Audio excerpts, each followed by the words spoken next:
নমস্কার বন্ধুরা, আমার রান্নাঘরে সবাইকে স্বাগত। আজ আমি সিমের একটি নিরামিষ রেসিপি নিয়ে এসেছি। এখানে কিছু সিম আমি কেটে নিয়েছি। এইভাবে আমি সিমগুলো কেটে নিয়েছি, আর যে আঁশগুলো থাকে দু সাইডে সেগুলো আমি ছাড়িয়ে নিয়েছি। দিয়ে আমি একটা একটা সিম 3 টুকরো করে কেটে নিয়েছি। ভালো করে 2-3 বার করে ধুয়ে নিয়েছি। তো চলুন দেখে নেওয়া যাক আমি রান্নাটা কিভাবে বানাচ্ছি। এখানে আমি কড়াই গরম করতে দিয়ে কড়াইয়ের মধ্যে 2 চামচ সরষের তেল দিয়ে দিলাম। এই রান্নাটাতে বেশি তেলের ব্যবহার করব না।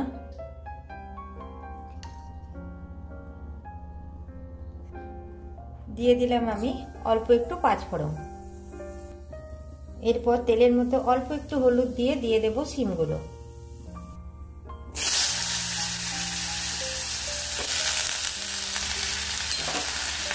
এবার একটু ভালোভাবে সিমগুলো তেলের মধ্যে ভেজে নেব।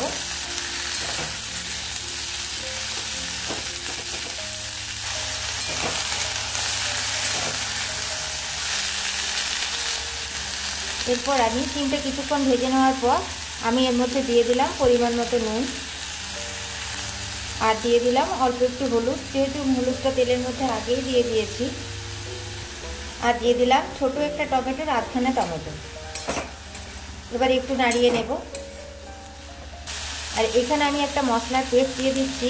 এর মধ্যে আছে 1/2 চামচ জিরে, 1/2 চামচ সরষে আর 2টো কাঁচা লঙ্কা।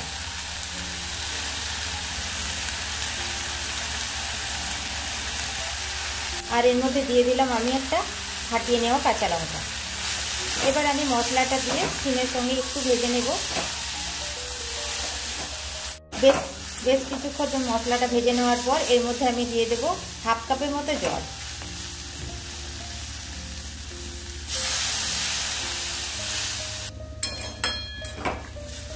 এরপর আমি নাড়াচাড়া করে ঢাকা দিয়ে দেব।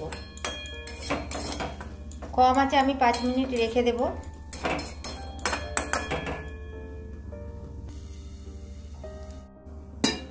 পাঁচ মিনিট পর আমি ঢাকা খুলে দেখি যে আমার অল্প অল্প জল রয়েছে আর সিমগুলো আমার সেদ্ধ হয়ে গেছে। এরপরে গ্যাসের আঁচটা আমি অল্প একটু বাড়িয়ে দিলাম। জলটাকে একটু শুকনো করে আমি সিমটা মশলার সাথে একটু ভাজা ভাজা করে নেব।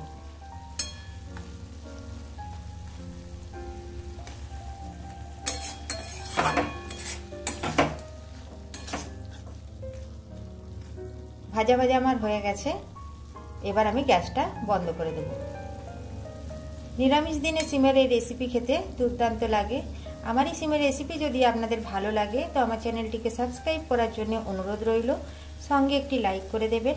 ভিডিওটি দেখার জন্য আপনাদের সকলকে অসংখ্য ধন্যবাদ।